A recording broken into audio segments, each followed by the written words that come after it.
السلام علیکم ورحمۃ اللہ۔ آج آپ سورۃ البقرہ پارہ نمبر 1 رکوع نمبر 10 انشاءاللہ تعالیٰ پڑھیں گے۔ شروع کرتے ہیں اللہ تعالیٰ کے نام سے۔ اعوذ باللہ من الشیطان الرجیم، بسم اللہ الرحمن الرحیم۔ وَإِذْ أَخَذْنَا مِيثَاقَ بَنِي إِسْرَائِيلَ لَا تَعْبُدُونَ إِلَّا اللَّهَ وَبِالْوَالِدَيْنِ إِحْسَانًا وَذِي الْقُرْبَى وَالْيَتَامَى وَالْمَسَاكِينِ وَقُولُوا لِلنَّاسِ حُسْنًا وَأَقِيمُوا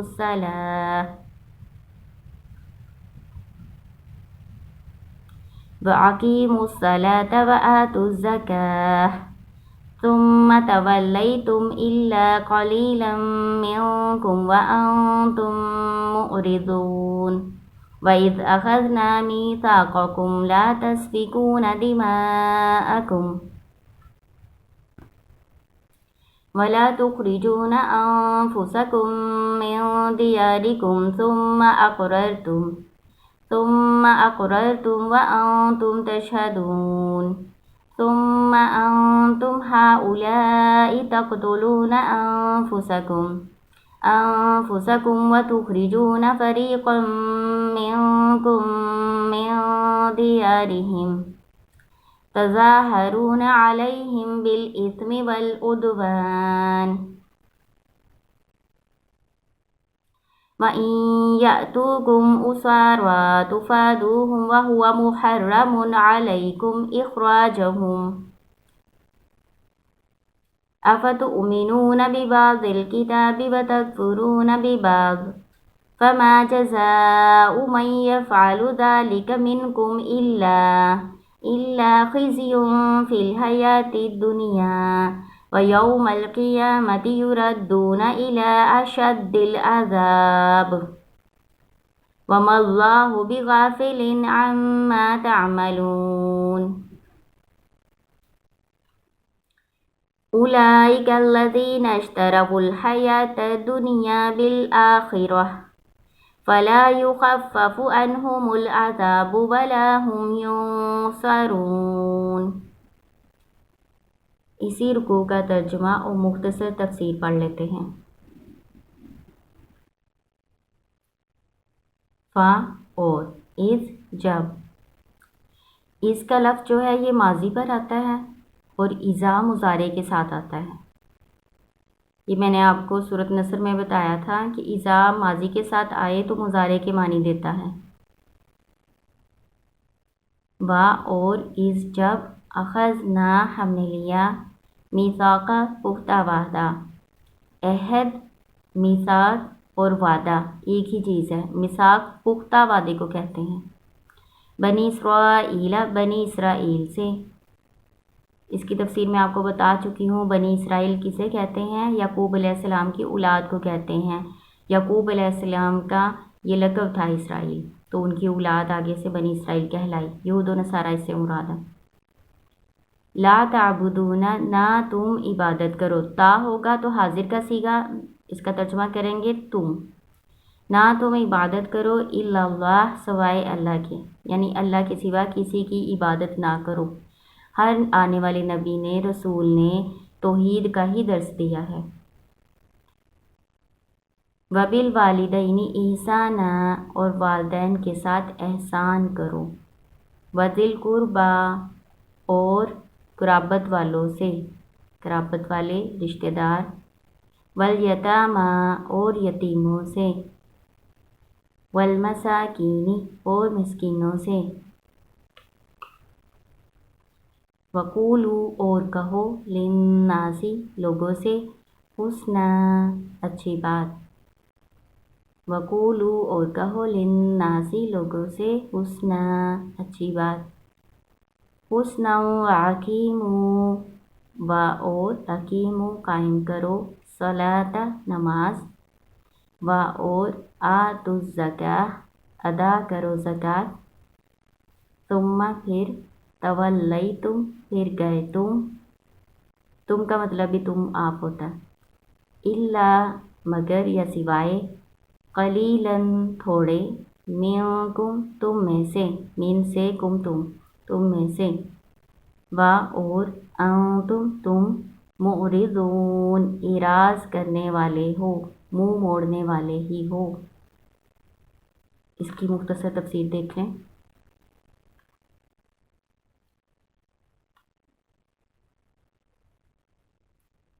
وَإِذْ أَخَذْنَا مِيثَاقَ بَنِي إِسْرَائِيلَ، اللہ تعالیٰ نے بنی اسرائیل سے پختہ وعدہ لیا۔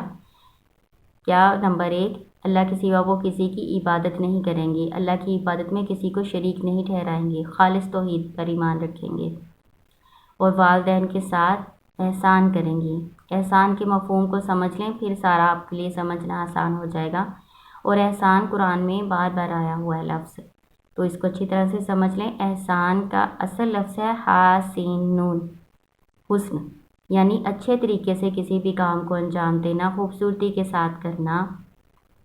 عام الفاظ میں ہم کہہ سکتے ہیں کہ احسان سے مراد کسی کو اس کے حق سے بڑھ کر دینا ہے۔ کم دیں گے تو ظلم کہلائے گا، پورا پورا دیں گے کسی کا حق جو بنتا ہے تو عدل کہلائے گا، اور حق سے بڑھ کر عطا کریں گے تو وہ احسان کہلائے گا۔ مثال کے طور پر اگر آپ کسی کو مزدوری دینا چاہتے ہیں، کسی کا کوئی حق دینا چاہتے ہیں، تو جتنا اس کا حق بنتا ہے، جتنی مزدوری بنتی ہے، 2 روپے بنتی ہے، آپ 3 روپے دے دیں، 4 دے دیں، تو جتنا آپ زیادہ دیں گے وہ احسان کہلائے گا، اور اگر پورا پورا دیں گے تو وہ عدل ہوگا۔ اور حدیث میں بھی احسان کا مفہوم ہے، حدیث جبریل کہتے ہیں اس کو۔ جبریل علیہ السلام انسانی شکل میں آپ صلی اللہ علیہ وسلم کے پاس آئے اور ان سے پوچھا احسان کیا ہے؟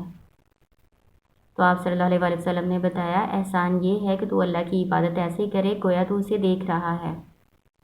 اگر یہ والا خیال دل میں پیدا نہیں ہوتا تو یہ تو سوچ سکتے ہو کہ اللہ تمہیں دیکھ رہا ہے، یعنی اللہ تعالیٰ کو حاضر ناظر جان کے ثواب کی امید سے کہ اللہ تعالیٰ مجھے اجر دے گا، اللہ میرا اجر ضائع نہیں کرے گا۔ تو جو بھی کام کرنا ہے، عبادت سے مراد جو بھی اللہ تعالیٰ کا، اللہ کی فرما برداری کرنی ہے، جو بھی اللہ کا حکم ماننا ہے، اچھے طریقے سے مانیں اس کو، تو یہ احسان کہلائے گا۔ تو والدین کے ساتھ نمبر 1 حقوق العباد میں سے سب سے پہلے ذکر والدین کا کیا گیا ہے کہ ان کی ذرا بھی نافرمانی نہیں کرنی، بلکہ قرآن پاک میں تو ہے کہ ان کو اف تک بھی نہیں کہنا۔ وذیل قربا، ذی والے، قربا قرابت والے، یعنی رشتہ داروں کے ساتھ ہی احسان کرنا ہے۔ رشتہ داروں کے ساتھ یعنی صلہ رحمی کرنی ہے۔ صلہ رحمی اللہ کے عرش کے ساتھ لٹکی ہوئی ہے، وہ اللہ سے دعا کرتی ہے اللہ جی جو مجھے جوڑے اسے تو جوڑ۔ اور آپ صلی اللہ علیہ وسلم نے وضاحت کر کے فرما دیا کہ صلہ رحمی یہ نہیں ہے کہ جو تجھے دے تو اسے دے، جو تجھے ملے تو اس سے ملے۔ صلہ رحمی تو یہ ہے کہ جو تم سے نہیں ملتا اس سے ملو، جو تمہیں نہیں دیتا اس کو عطا کرو، جو رشتہ داری کو توڑتا ہے تم اس سے رشتہ داری کو جوڑو، یہ صلہ رحمی ہے۔ والیتامی، اور یتیموں کے ساتھ بھی احسان کرو۔ یتیم کون ہوتے ہیں؟ جو ابھی نابالغ بچے ہوں اور ان کے والد وفات پا جائیں وہ یتیم کہلاتے ہیں۔ بلوغت کے بعد یتیمی ختم ہو جاتی ہے، پھر یتیم نہیں کہلائیں گے۔ والمساکین، اور مسکینوں سے بھی احسان کرو۔ مسکین کون ہوتے ہیں؟ ایک تو فقیر ہوتے ہیں جو مانگتے پیتے ہیں، اور مسکین وہ ہوتا ہے جو مانگ کر اپنی ضرورت کو پورا نہیں کرتا باوجود اس کے کہ اس کے پاس اتنا مال نہیں ہوتا جو اس کو کفایت کر جائے۔ تو آپ نے یہ فرق یاد رکھنا ہے فقیر اور مسکین میں۔ فقیر جو ہے وہ مانگ کر اپنی ضرورت پوری کر لیتا ہے، اور مسکین یہ کسی سے لپٹ کر نہیں مانگتا، اس کو ڈھونڈنا پڑتا ہے۔ اس کی نشانیاں قرآن پاک میں آئی ہیں، یہ کسی سے لپٹ کر نہیں مانگتے، آپ کو خود اندازہ کرنا پڑے گا اس کے چہرے سے یا اس کے کپڑوں سے۔ جو انسان کا چہرہ ہوتا ہے اس کے حالات کی عکاسی کر دیتا ہے، تو خود سے پہچاننا ہوتا ہے ہمیں کہ یہ انسان مانگتا تو نہیں ہے لیکن واقعی ضرورت مند ہے، تو اس کے ساتھ احسان کریں۔ وقولو، اور کہو، للناسی، لوگوں سے، حسنا، اچھی بات، اچھے انداز سے، اچھے طریقے سے لوگوں سے گفتگو کرو۔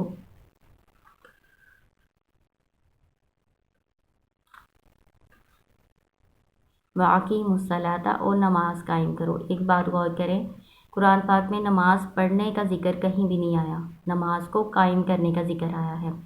یہ میں آپ کو پہلے ہی بتا چکی ہوں سورۃ بقرہ کے شروع میں کہ نماز کا قائم کرنا کیا ہوتا ہے۔ نماز کا قائم کرنا، نماز کو تمام شرائط کے ساتھ ادا کرنا ہے۔ کچھ شرائط نماز شروع کرنے سے پہلے ہی ہوتی ہیں، اور پھر نماز پڑھتے ہوئے نماز اس طرح سے پڑھنی ہے جیسے ہمارے نبی صلی اللہ علیہ وسلم نے ہمیں سکھایا ہے۔ نماز پڑھنے سے پہلے کی کون سی شرائط ہوتی ہے وہ بھی میں آپ کو بتا دیتی ہوں۔ آپ اگر پہلا سپارہ آپ اچھے طریقے سے پڑھ لیں گے نا، انشاءاللہ آپ کو سارا قرآن پاک آ جائے گا۔ نماز کو قائم کرنے کی شرائط یہ ہیں، نماز شروع کرنے سے پہلے جو ہوتی ہیں، نماز کا وقت ہو، نماز کی نیت کی ہو، قبلہ درست ہو، آپ کا خانہ کعبہ کی طرف رخ کیا ہوا ہو، اور آپ کے کپڑے صاف ہوں، آپ کی جگہ صاف ہو جہاں پہ آپ نماز پڑھنے لگے ہیں، اور پھر نماز اس طرح سے پڑھنی ہے جیسے ہمارے نبی صلی اللہ علیہ وسلم نے ہمیں سکھائی ہے۔ وآتوا الزکاۃ، اور جب وقف کریں گے تو ہا بن جاتی ہے، آتوا الزکاۃ، اسی لیے میں نے اس طرح سے پڑھا تھا، اور ادا کرو زکوٰۃ۔ زکوٰۃ کیا ہوتی ہے؟ اگر آپ کے پاس 100 روپیہ سارا سال تک پڑا رہا ہے، اس پر سال گزر چکا ہے، تو اس پر 2.5% کے حساب سے آپ کو زکوٰۃ ادا کرنی پڑے گی۔ روپے پیسے پہ بھی ہوتی ہے، سونے چاندی پر بھی ہوتی ہے، جانوروں پر بھی ہوتی ہے، مویشی جو آپ نے رکھے ہوئے ہوں گے گھر کے استعمال کے علاوہ ان پر بھی ہوتی ہے، اور جو زمین کی پیداوار ہوتی ہے اس پر بھی ہوتی ہے، اس کو عشر کہتے ہیں۔ تو اللہ تعالیٰ نے ان کو بھی زکوٰۃ دینے کا حکم دیا تھا جیسے ہمیں دی ہوئی ہے۔ ثم پھر تولیتم، تم پھر گئے، یعنی تم نے اس عہد کو جو اللہ تعالیٰ نے لیا تھا پورا نہیں کیا، الا سوائے قلیلاً تھوڑے، منکم تم میں سے بہت سے تھوڑے لوگوں نے اس وعدے کو پورا کیا، وانتم اور تم معرضون، اعراض کرنے والے ہی ہو، منہ پھیرنے والے ہی ہو۔ یہاں تک یہ پہلی آیت کا ہو گیا۔ اب دوسری آیت کو سمجھنے کے لیے آپ کو پہلے تھوڑا سا اپنا ذہن بنانا پڑے گا۔ میں آپ کے لیے اس کو تفصیل سے بیان کر دیتی ہوں، اس کا پہلے قصہ، پھر ہم اس کو پڑھیں گے دوسری آیت کو انشاءاللہ۔ جب ہمارے نبی صلی اللہ علیہ وسلم ہجرت کر کے مدینہ گئے، مدینہ میں پہلے مدینہ کا نام یثرب تھا، بعد میں اس کا نام مدینہ النبی صلی اللہ علیہ وسلم پڑ گیا، اور بعد میں اور مختصر ہو کر خالی مدینہ رہ گیا۔ تو پہلے مدینہ کا نام یثرب تھا، اور اس میں 2 قبیلے وہاں کے رہائشی تھے، ان کے نام اوس اور خزرج تھے۔ 3 قبیلے وہاں پر یہودیوں کے آباد تھے، بنو قینقاع، بنو نذیر، بنو قریظہ۔ بنو قینقاع اور بنو نذیر یہ خزرج کے حلیف تھے، حلیف سے مراد کہ ان کے ساتھی تھے، ان کا ساتھ دیتے تھے، اور بنو قریظہ اوس کا، جو اوس قبیلہ تھا اس کا حلیف تھا۔ تو یہ کیا کرتے تھے آپس میں، یہ جو یہود قبیلے تھے 3، یہ آپس میں خود بھی لڑائی کرتے تھے، جنگیں کرتے تھے، اور ساتھ میں ان دونوں قبیلوں کو بھی لڑائی کرواتے تھے۔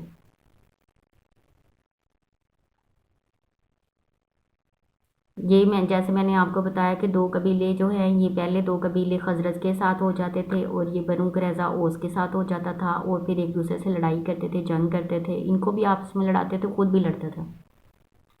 حالانکہ اللہ تعالیٰ نے ان کو منع کیا ہے کہ اپنے لوگوں کو نہیں قتل کرنا، نہ ان کو گھر سے نکالنا ہے۔ ابھی آپ پڑھیں گے وہ آیات، تو میں آپ کو پہلے اس لیے سمجھا رہی ہوں تاکہ آپ کو سمجھ لگ جائے کہ اصل میں بات کیا تھی۔ تو اللہ تعالیٰ نے ان کو ان کی کتاب میں منع کیا تھا کہ یہودی کو نہ قتل کرے گا، نہ اس کے گھر سے نکالے گا۔ تو اللہ تعالیٰ کے اس عہد کو توڑتے تھے، ان 2 قبیلوں کو خود بھی لڑاتے تھے، اور آپس میں خود بھی لڑا کرتے تھے، اور جب جنگ ختم ہو جاتی تھی تو ان کے یہودی بھائی جب قیدی ہو کر آتے تھے تو اپنے طرف سے فدیہ دے کے ان کو چھڑوا لیتے تھے۔ تو اس کے بارے میں یہ جو اب آیت آپ پڑھنے لگے ہیں نا، اس طرف اشارہ ہے۔ اللہ تعالیٰ ان سے مخاطب ہو کے کہتے ہیں کہ تم اللہ کی بعض حکم کو مان لیتے ہو، وہ بعض کا انکار کر دیتے ہو۔ اب انشاءاللہ آپ کو سمجھ آئے گی، ہم پڑھتے ہیں۔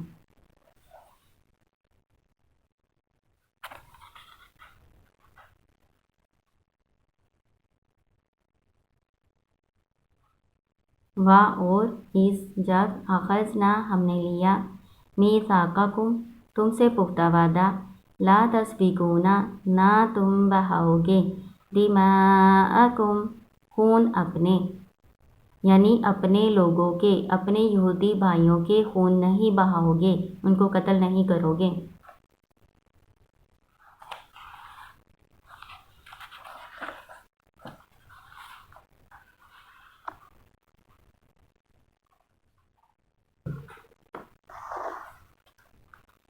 ولا اور نہ تخرجونا تم نکالو گے انفسکم اپنوں کو من دیارکم ان کے گھروں سے، ثم پھر اقررتم تم نے اقرار کیا، وانتم اور تم تشہدون تم گواہی دیتے ہو، تم گواہ ہو۔ یہ وہی واقعہ جس کی طرف میں نے آپ کو بتایا ہے پہلے، یہ آپس میں لڑا کرتے تھے، یہودی کو قتل بھی کرتے تھے اور ان کے گھروں سے بھی نکالتے تھے۔ ثم پھر انتم تم ہؤلائی تم وہی لوگ ہو، تقتلون تم قتل کرتے ہو انفسکم اپنوں کو، وتخرجون اور تم نکالتے ہو فریقا ایک جماعت کو منکم اپنے میں سے، من دیارہم ان کے گھروں سے، دار کی جمع دیار ہے۔ تظاہرون تم مدد کرتے ہو، ظاہرہ کا معنی غلبہ بھی ہے، غالب آنا بھی ہے، اور علا کے ساتھ آئے تو کسی کے خلاف مدد کرنا ہوتا ہے۔ تم مدد کرتے ہو ان کے خلاف بالاسم ساتھ گناہ کے، والعدوان اور زیادتی کے، یعنی اپنے ہی یہودی بھائیوں کے خلاف ان کے دشمنوں کی مدد کرتے ہو گناہ کے ساتھ اور زیادتی کے ساتھ۔ وَإِن یَأْتُوکُم اور اگر یَأْتُوکم آئیں وہ تمہارے پاس، اسارا قیدی ہو کر، تمہارے یہودی بھائی جنگ ختم ہونے کے بعد تمہارے پاس قیدی ہو کر آتے ہیں، تو فادوہم تم فدیہ دیتے ہو ان کا، وہوا اور وہ محرم حرام تھا، علیکم تم پر، اخراجہم نکالنا ان کا، خرجہ نکلنا ہوتا ہے اور اخرجہ نکالنا ہوتا ہے۔ افتؤمنون کیا پس تم ایمان لاتے ہو، مان لیتے ہو، ببعض الکتابی کتاب کا بعض حکم، وتکفرون اور تم انکار کرتے ہو ببعض بعض کا، اللہ کا کوئی حکم کتاب میں جو ہے اس کو مان لیتے ہو، کسی کا انکار کر دیتے ہو اپنی مرضی سے۔ فما پس کیا جزاء سزا ہے، من جو یفعلو کرے، ذالک یہ، منکم تم میں سے، الا سوائے مگر، خزی رسوائی، فی الحیات دنیا دنیا کی زندگی میں، ویوم القیامتی اور قیامت کے دن، یردون وہ لٹائے جائیں گے، الی طرف اشدی سخت، عذابی عذاب سخت عذاب کی طرف لٹائے جائیں گے۔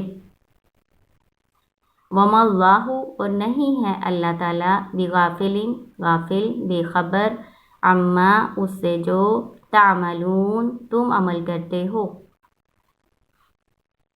اولئک الذین اشتروا الحیاۃ الدنیا یہی ہیں وہ لوگ جنہوں نے خرید لی دنیا کی زندگی، بالآخرتی آخرت کے بدلے، یعنی دنیا کو آخرت پر ترجیح دی، فلا یخفف پس نہیں ہلکا کیا جائے گا، عنہم العذاب ان سے عذاب، آخرت میں جہنم کا عذاب، ولا ہم ینصرون اور نہ ہی وہ مدد کیے جائیں گے۔